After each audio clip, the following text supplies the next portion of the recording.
Assalamualaikum warahmatullahi wabarakatuh. Baik anak Umi, sebelum kita kembali lagi belajar, kita jangan lupa ya membaca doa di dalam hati ya nak ya. Doa selesai.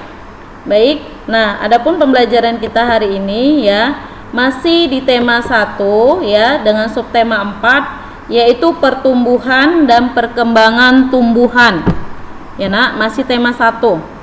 Nah, dengan mata pelajaran PKN yaitu materinya adalah pentingnya kerjasama. Nah, tujuan pembelajaran kita hari ini setelah anak Umi menyaksikan video yang akan Umi jelaskan nanti, diharapkan anak Umi itu bisa mampu memahami makna bersatu dalam keberagaman dan bisa mempraktikkan bentuk-bentuk bersatu dalam keberagaman. Baik anak Umi, kita masuki materi kita. Di video sebelumnya, Umi telah menjelaskan bahwa Allah telah menciptakan manusia dengan berbagai macam perbedaan. Ya kan? Mulai dari perbedaan kemampuan, perbedaan agama, perbedaan hobi, dan lain-lain. Meskipun kita sebagai manusia berbeda, kita harus tetap bersatu dan tidak boleh berpecah belah. Bersatu dalam perbedaan atau dalam keberagaman bisa kita lakukan dalam berbagai kegiatan. Contohnya dengan cara bekerja sama. Ya. Nah, apa sih artinya kerjasama itu? Siapa yang tahu? Iya, kerjasama atau bekerja sama itu anak Umi adalah pekerjaan yang dilakukan oleh 2 orang atau lebih untuk mencapai tujuan bersama. Kenapa manusia perlu bekerja sama nak? Siapa yang tahu nak? Iya, karena manusia adalah makhluk sosial. Apa artinya makhluk sosial? Artinya manusia itu tidak dapat hidup sendiri. Pasti dia membutuhkan bantuan orang lain untuk menjalani kehidupan. Nah, bisa tidak kamu itu hidup di dunia ini sendirian, sebatang kara, tanpa ada ayah bunda atau mama papa atau teman-teman? Bisa tidak? Tidak. Makanya manusia itu disebut makhluk sosial. Nah, bekerja sama nak bisa dilakukan dimanapun. Contohnya di sekolah ya, bekerja sama itu bisa kita lakukan di rumah, di sekolah, di lingkungan, dan dimanapun. Contoh kerjasama di rumah. Nah, anak Umi, apabila kamu di rumah, kamu bisa mempraktekkan ini contoh kerjasama yang ada di rumah. Contohnya yang pertama, misalnya membantu ibu menyiram tanaman.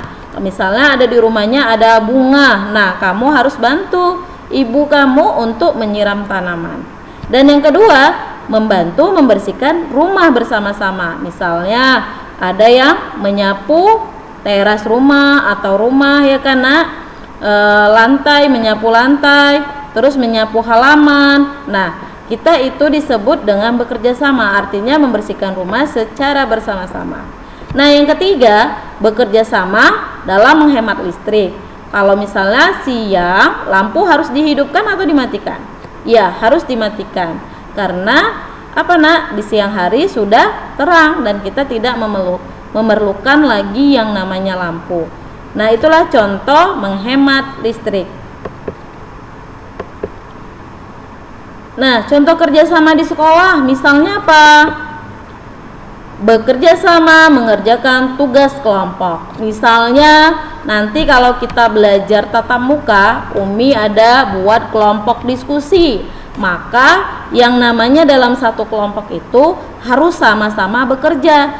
Jangan temannya saja yang disuruh bekerja, yang lain duduk-duduk ya karena atau bercerita. Itu tidak boleh. Jadi kita harus bekerja sama. Nah, yang kedua, kerjasama melaksanakan piket kelas. Misalnya ada piket kelasnya membersihkan kelas, menyapu, mengutip sampah, merapikan sepatu kita yang kurang rapi. Nah, itu harus dilaksanakan secara bersama-sama. Nah, yang ketiga apa contohnya? Misalnya bekerja sama menjaga kebersihan sekolah. Kalau misalnya di sekolah itu untuk bekerja sama menjaga kebersihan sekolah, contoh kita tidak membuang sampah sembarangan atau meletakkan sampah di dalam laci. Ya, kita harus sama-sama menjaga kebersihan sekolah supaya sekolahnya nyaman, bersih. Kalau sekolahnya nyaman dan bersih, kita pun belajarnya nyaman, tenang, ya kan, Nak? Ya, kita lanjut. Sekarang contoh kerjasama di lingkungan masyarakat. Apa contohnya? Iya, yang pertama kerja bakti. Kerja bakti ngapain? Ya, membersihkan lingkungan. Misalnya selokan, ya kan? Parit.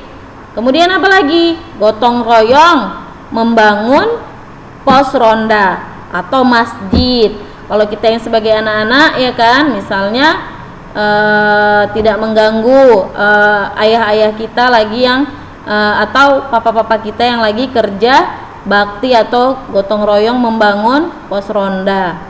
Nah, yang ketiga, contohnya apa? Bekerja sama mengadakan acara-acara besar seperti HUT kemerdekaan atau hari raya. Ya, Nak ya.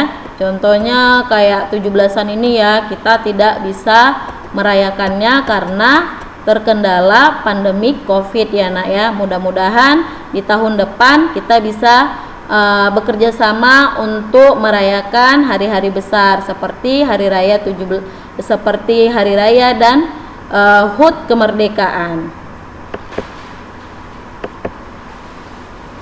Manfaat kerjasama. Nah, ternyata kerjasama itu, Nak, punya manfaat ya, punya manfaat untuk kita. Apa saja manfaatnya? Yang pertama, tujuan ya lebih cepat tercapai karena dilakukan oleh banyak orang, ya kan, Nak? Kedua, menumbuhkan sikap semangat persatuan. Nah, kita sama-sama bekerja sehingga kita bersatu. Ya. Yang ketiga, pekerjaan mudah dikerjakan. Yang keempat, cepat selesai tentunya, ya. Dan yang terakhir, melatih menghargai orang lain. Nah, kan tidak semua kemauan kita itu sesuai dengan harapan. Jadi di sini ya, Nak, kita harus menghargai hasil kerja orang lain ya.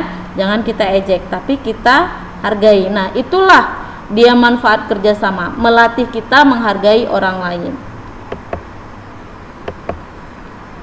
Baik anak Umi, kesimpulan pembelajaran kita hari ini adalah ya, meskipun kita diciptakan berbeda oleh Allah, kita tidak boleh berpecah belah ya. Kita harus tetap bersatu dan bekerja sama. Karena bekerja sama itu memiliki banyak manfaat untuk kehidupan kita. Bekerja sama dapat dilakukan dimanapun. Contohnya tadi di sekolah, di rumah, dan di lingkungan masyarakat.